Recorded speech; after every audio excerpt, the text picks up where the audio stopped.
Hi friends, అందరూ ఎలా ఉన్నారు? ఇవాళ వచ్చేసరికి టీఎస్ ఈఏపీసెట్ సంబంధించి అంటే టీజీ ఎంసెట్ సంబంధించి బైపీసీ కౌన్సిలింగ్ లోని అంటే బైపీసీ వాళ్ళకి కౌన్సిలింగ్ స్టార్ట్ అయిపోయింది. సో మీరు ఏ కోర్స్ చూసుకున్నట్లయితే చూసారు కదా ఇక్కడ ఏదైతే మీకు బిఏ మీ biomedical engineering, biotechnology, pharma D, B pharmacy, pharmaceutical engineering సంబంధించి కౌన్సిలింగ్స్ అయితే స్టార్ట్ అయిపోయి సో వాటికి సంబంధించి స్టెప్ బై స్టెప్ ప్రొసీజర్ అనేది ఇవాళ ఎక్స్ప్లెయిన్ చేయబోతున్నాను. సో ఎందుకు నేను క్లియర్ గా ఎక్స్ప్లెయిన్ చేయబోతున్నాను అనుకున్నట్లయితే మీలో చాలా మంది ఏదైతే అంటే ఫస్ట్ టైం జాయిన్ అవుతుంటారు. సో జాయిన్ అయిన వాళ్ళందరికీ కూడా ఫస్ట్ టైమే కాబట్టి సో వాళ్ళకి ఎన్ని ఎక్కువ వీడియోస్ చూస్తుంటే మాత్రం వాళ్ళకి అంత క్లారిటీ అయితే వస్తుంది. సో ఇవాళ వచ్చేసరికి మీకు ఈ 5 కోర్సులకు సంబంధించి so step by step procedure అనేది మీకు ఎక్స్ప్లెయిన్ చేయబోతున్నాను. సో ఎక్స్ప్లెయిన్ చేయడంతో పాటు మీకు కొంచెం క్లారిటీగా ఎక్స్ట్రా పాయింట్స్ కూడా చెప్పడం జరుగుతుంది కాబట్టి సో వీడియోని ఎవరు చూడడానికి ట్రై చేయండి. సెకండ్ టాపిక్‌లోకి అయితే వెళ్ళిపోతాం. సో ఫస్ట్ ఆఫ్ ఆల్‌గా మీరు ఎవరైనా సరే కొత్తగా వచ్చినట్లయితే మన ఛానెల్ ఖచ్చితంగా సబ్స్క్రైబ్ చేసుకోండి. నేను మన ఛానల్‌లోని ఏపీగా టీఎస్‌కి సంబంధించి బైపీసీ కౌన్సిలింగ్ వాళ్ళకి ప్రతి కౌన్సిలింగ్ సంబంధించి ఎప్పటికప్పుడు లేటెస్ట్ అప్డేట్స్ చిన్నవి కానివ్వండి, పెద్దవి కానివ్వండి వీడియోస్ రూపంలో తెలిసి ఎక్స్ప్లెయిన్ చేయడం జరుగుతుంది కాబట్టి సో ఖచ్చితంగా మా ఛానల్ సబ్స్క్రైబ్ చేసుకొని బెల్ నోటిఫికేషన్ ఆల్ లాగిన్ పెట్టినట్లయితే టీఎస్ ఎంసెట్‌కి సంబంధించి బైపీసీ కౌన్సిలింగ్ యొక్క ఎలాంటి అప్డేట్ చిన్నది గాని, పెద్దది గాని మీరు మిస్ అయితే అవ్వరు. ఇక మన టాపిక్‌లకి అయితే వెళ్ళిపోతాం. కిందన గాని మనం ఇదే official websites, official website link అనేది మీకు డిస్క్రిప్షన్‌లో ఇవ్వడం జరుగుతుంది. సో డిస్క్రిప్షన్‌లో ఇవ్వడంతో పాటు ఇవాళ ఈ వీడియో ఎందుకు రికార్డ్ చేస్తున్నాను అనుకున్నట్లయితే మీకు రేపటి నుంచి అయితే మాత్రం కౌన్సిలింగ్ సంబంధించి వెరిఫికేషన్ అయితే స్టార్ట్ చేస్తాను. సో ఆల్రెడీ మీకు వీడియోస్ ప్రీవియస్ వీడియోలో ఎక్స్‌ప్లెయిన్ చేశాను. సో కౌన్సిలింగ్ సంబంధించి వీడియోస్ అనేది చేయడం అయితే జరిగింది. మీరు ఇంకా అలా చూడకపోయినట్లయితే వెంటనే చూడండి. మొత్తం clear date, first counselling, second counselling, the spot admissions, ఇక పర్సన్ విత్ డిజబిలిటీ కౌన్సిలింగ్స్ అన్ని కూడా ఆల్రెడీ వీడియోస్ చేశాను. సో అప్లోడ్ చేశాను కూడా. ఇక మనం చూసుకున్నట్లయితే ఈ యొక్క కౌన్సిలింగ్ అనేది ఎన్ని స్టెప్స్‌లో ఉంటుంది. ఇక్కడ చూసారు కదా! సో ఇక్కడ క్లియర్‌గా వెబ్‌సైట్ అయితే ఇచ్చారు. సో మీకు స్టెప్ బై స్టెప్ అయితే వాళ్ళు ప్రొవైడ్ చేయడం జరిగింది.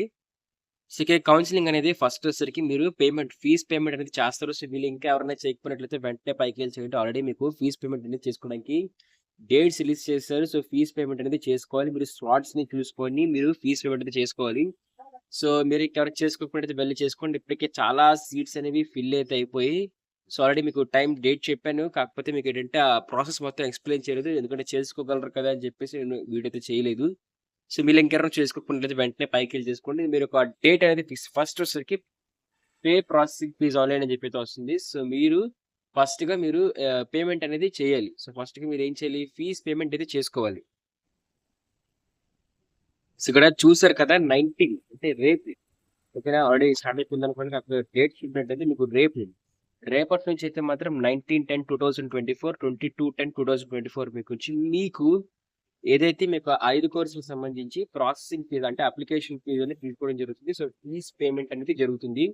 సో ఒకవేళ మీరైతే ఇదే వీడియోలో మీకు లాస్ట్‌లో ఎలా ఫీజ్ పేమెంట్ చేయాలి అని చెప్పేసి చెప్తాను. లేదు అనుకున్నట్లయితే మీకు అంటే లేదు అనుకున్నట్లయితే మీకు నెక్స్ట్ వీడియో అయినా సరే ఫీజ్ అనేది ఎలా పే చేయాలో చెప్తాను. సో మీకు రేపటి నుంచి స్టార్ట్ అవుతుంది. సో స్టార్ట్ అయితే అయిపోయింది అనుకున్నా బట్ స్టార్ట్ అయితే అవ్వలేదు. సో మీకైతే రేపటి నుంచి అయితే మాత్రం ఫీజ్ అనేది స్టార్ట్ అయితే అవుతుంది. సో మీరు రేపటి నుంచి అయితే మాత్రం ఫీజ్ అనేది పే అయితే చేసుకోవాలి.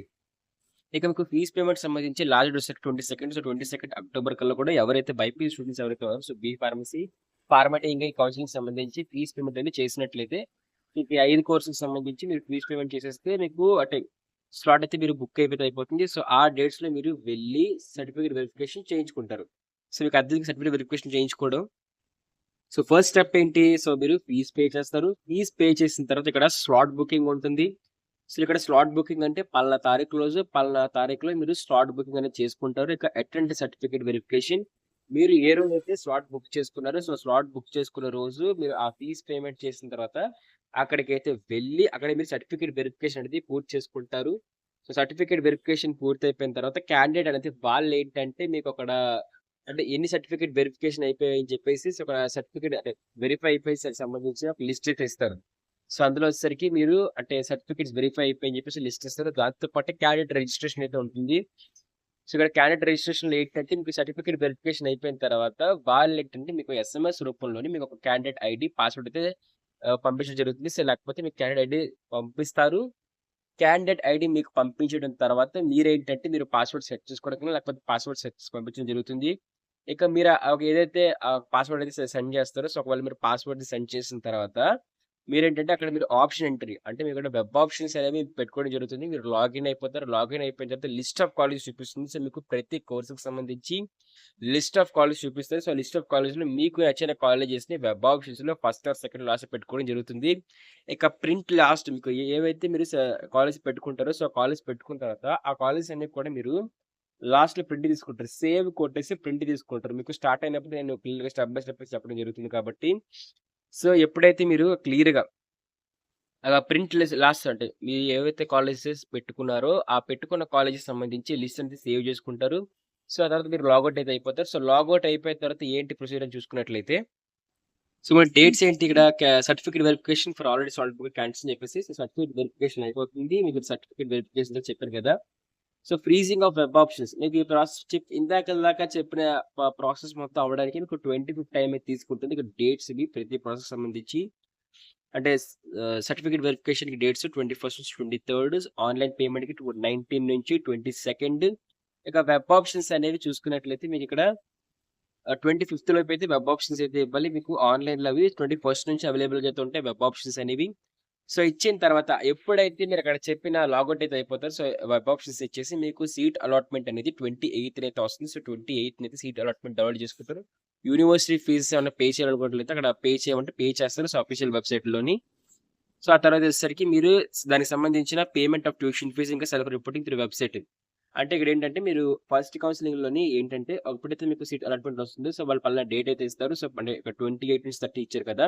సో, మీరేంటంటే ఫస్ట్ ఇయర్ సంబంధించిన 25,000 నుంచి 35,000 వరకు ఫీజ్ అయితే ఉంటుంది. సో, ఫీజ్ అనేది యూనివర్సిటీ పై డిపెండ్ అయి ఉంటుంది కాబట్టి, సో, ఆ ఫీజ్ అనేది మీరు పట్టుకొని అయితే వెళ్లి మీరు ఏదైతే కాలేజ్ ఉంటుందో సో, మీకు వచ్చిన కాలేజ్‌కి అయితే వెళ్లి సెల్ఫ్ రిపోర్టింగ్ అనేది చేస్తారు.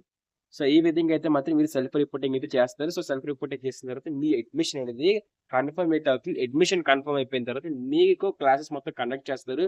ఒకవేళ మీకు ఆ కౌన్సెలింగ్ అనేది నచ్చకపోయినట్లయితే మీరు సెకండ్ తర్వాత కౌన్సెలింగ్‌లో అయితే మాత్రం మీరు అప్లై చేసుకోవచ్చు. మీరు దానికి సంబంధించి అయితే మాత్రం 4/11 అంటే మీకు నవంబర్ 4 నుంచి మీకు సెకండ్ కౌన్సెలింగ్ స్టార్ట్ అవుతుంది. లేదు అనుకున్నట్లయితే ఎవరికి సీట్ రాకపోతే ఫస్ట్ కౌన్సెలింగ్‌లో సెకండ్ కౌన్సెలింగ్‌లో సీట్ గాని రాకపోయినట్లయితే మీకైతే మాత్రం 12థ్ నవంబర్ అయితే మాత్రం స్పాట్ అడ్మిషన్స్‌లో జాయిన్ అయితే అవ్వచ్చు. సో, ప్రైవేట్ ఫార్మసీ కౌన్సెలింగ్‌లో అయితే మాత్రం మీరు స్పాట్ అడ్మిషన్‌లో జాయిన్ అయితే అవ్వచ్చు. సో, ఇది స్టెప్ బై స్టెప్ ప్రొసీజర్ వచ్చేసరికి సో, క్లియర్‌గా చెప్పాను కదా! ఫస్ట్ వచ్చేసరికి మీరేం చేస్తారు? సో, ఫస్ట్ వచ్చేసరికి మీరు ఫీజ్ పేమెంట్ చేస్తారు. స్లాట్ బుక్ చేసుకుంటారు. సర్టిఫికేట్ వెరిఫికేషన్ అటెండ్ అవుతారు. మీకు లాగిన్ డీటెయిల్స్‌తో పాటు రిజిస్టర్ అయిపోయి మీరు మీ యొక్క లాగిన్ ఐడీ, పాస్వర్డ్, ఐడీ రెడీగా ఉంచుకుంటారు. లాగిన్ అవుతారు. మీ యొక్క వెబ్ ఆప్షన్స్ పెట్టుకుంటారు. వెబ్ ఆప్షన్స్ పెట్టుకున్న తర్వాత మీకు ప్రింట్ తీసుకుంటారు. సో, ప్రింట్ అనేది అంతగా పనికిరాదు. మీరు తీసుకొని లేకపోతే లేదు. ఆ లాగౌట్ మొత్తం మీకు తెలిసిందే. సో, లాగౌట్ అయిపోయిన తర్వాత మీరు సింపుల్‌గా ఏంటంటే మీరు లాగౌట్ అయిపోయిన తర్వాత ఏవైతే మీకు సీట్ అలాట్‌మెంట్ అవుతుంది 28థ్ మీరు అలాట్‌మెంట్ అయిపోయిన ఆ సీట్‌ని ఆ సెల్ఫ్ రిపోర్టింగ్ అలాట్‌మెంట్ ఆర్డర్‌ని డౌన్‌లోడ్ చేసుకొని కాలేజ్‌కెళ్ళి మీరు మళ్ళీ కాలేజ్‌కెళ్ళి ఒరిజినల్ డాక్యుమెంట్స్‌ని సెల్ఫ్ రిపోర్టింగ్ చేసి మీరు ఫస్ట్ ఇయర్ సంబంధించిన ఫీజ్ ఏదైతే ఉంటుందో సో, ఆ ఫీజ్ పే చేస్తారు. ఆ తర్వాత ఏవైతే మీకు ఫీజ్ రీయింబర్స్‌మెంట్ మొత్తం అయితే మీ కాలేజ్‌కైతే పడుతూ ఉంటుంది. సో, కాకపోతే ఫస్ట్ ఇయర్ ఫీజ్ మొత్తం మీరు ఖచ్చితంగా పే అయితే చేసేయాలి. సో, ఆ విధంగా అయితే మాత్రం మీరు అంటే ఏవైతే ఇక్కడ ఇచ్చారు కదా! సో, ఏ కోర్సులు ఇక్కడ చూస్తున్నారు కదా! ఏవైతే biomedical engineering, biotechnology, pharma D, pharmacy, pharmaceutical engineering ఈ 5 కోర్సులకు సంబంధించి కౌన్సెలింగ్ అయితే కంప్లీట్ అయితే అవుతుంది. ఇది ఫ్రెండ్స్ మనకి టీఎస్ ఎంసెట్‌కి సంబంధించి స్టెప్ బై స్టెప్ ప్రొసీజర్ వచ్చేసరికి ఇక దీంతో పాటే అప్లికేషన్ అంటే ఎలా ఫిల్ చేయాలి? సో, పేమెంట్ ఎలా చేయాలి? ఇక ఎలాగా ఏ విధంగా అని చెప్పేసి సో, మీకు నెక్స్ట్ వీడియోలో ఎక్స్‌ప్లెయిన్ చేస్తాను. వీలైనట్టయితే మీకు ఎండ్ స్క్రీన్‌లో ప్రొవైడ్ చేస్తాను. ఎండ్ స్క్రీన్‌లో లేకపోయినట్లయితే మీరు కొన్ని గంటలు వెయిట్ చేసినట్లయితే ఖచ్చితంగా మీకు ఆ వీడియో అనేది ఓకే. అంటే మీకు నెక్స్ట్ వచ్చే ఒక 2, 3 అవర్స్‌లోని లేకపోతే మీకు ఒక ఈవినింగ్‌కి లేకపోతే నైట్ కల్లా కూడా మీకు ఫీజ్ పేమెంట్ ఎలా చేయాలో చెప్పేసి వీడియో చేసి పెడతాను. మీరు రేపటి నుంచి అయితే మాత్రం ఫీజ్ పేమెంట్ చేసుకున్నట్లయితే మీకు క్లియర్‌గా అయితే అయిపోతుంది. ఇక మీరు ఫీజ్ పేమెంట్ అయితే చేసుకుంటారు. ఇక దీని తర్వాత చూసుకున్నట్లయితే సో, ఇది ఫ్రెండ్స్ ఈ వీడియోకి మీకు నచ్చినట్లయితే ఖచ్చితంగా లైక్ చేయండి. లైక్ చేసిన తర్వాత ఖచ్చితంగా కిందనే ఉన్న సబ్స్క్రైబ్ బటన్ ఉంది. సబ్స్క్రైబ్ బటన్ మీద క్లిక్ చేసి సబ్స్క్రైబ్ చేసుకోండి. సబ్స్క్రైబ్ చేసుకుంటే టీఎస్ ఈఏపీసెట్ బైపీసీ స్ట్రీమ్ కౌన్సిలింగ్‌కి సంబంధించి ఏవైతే చెప్పాను కదా! 5 కోర్సులకు సంబంధించి కౌన్సిలింగ్ యొక్క ప్రతి చిన్న పెద్ద అప్డేట్ అయితే మాత్రం మన ఛానల్‌లోనే ఫస్ట్‌గా అయితే ఇవ్వడం జరుగుతుంది. ఇక దీంతో పాటు మీకు ఇంకేమైనా డౌట్‌లు గాని ఉన్నట్లయితే కామెంట్ చేయండి. ఒకవేళ మీ కామెంట్ అనేది మీకు 100% ఆన్సర్ కావాలనుకున్నట్లయితే కిందనే జాయిన్ బటన్ ఉంటే జాయిన్ బటన్ మీద క్లిక్ చేసిన వెంటనే మీకు ఒక ₹20 ఎంతో ఉంటుంది. సో, చార్జ్ అనేది. ఆ ₹20 గాని మీరు తీసుకున్నట్లయితే మీకు టీఎస్ ఎంసెట్‌కి సంబంధించి ఇంకా కౌన్సిలింగ్ అయిపోయినంత వరకు కూడా మీకు ఎలాంటి డౌట్స్ ఉన్నా సరే మీరు కామెంట్ సెక్షన్‌లో అడిగినట్లయితే యూట్యూబ్ స్పెషల్‌గా మీ కామెంట్స్‌ని పిక్ చేసి నాకు సెండ్ చేయడం జరుగుతుంది. మీకు ఒక స్టార్ బటన్ కూడా ఇవ్వడం జరుగుతుంది మీ కామెంట్స్‌కి. సో, మీ కామెంట్స్‌కి అప్పుడు ఖచ్చితంగా ఫస్ట్ చూసి రిప్లై అయితే ఇవ్వగలను. సో, ఖచ్చితంగా కూడా కింద ఇచ్చిన జాయిన్ బటన్ కూడా క్లిక్ చేసి జాయిన్ అయితే అవ్వండి. సో, ఎప్పుడైతే మీరు జాయిన్ అవుతారో ఆ విధంగా మీరు జాయిన్ అయినప్పుడు మీకు సంబంధించిన డౌట్స్ అనేవి ఖచ్చితంగా వెరిఫై అయితే అయిపోతాయి. సో, ఇది ఫ్రెండ్స్ అప్డేట్ మాత్రం. మరిన్ని వీడియోస్‌తో పాటు మళ్ళీ కలుద్దాం. Thank you friends. బాయ్.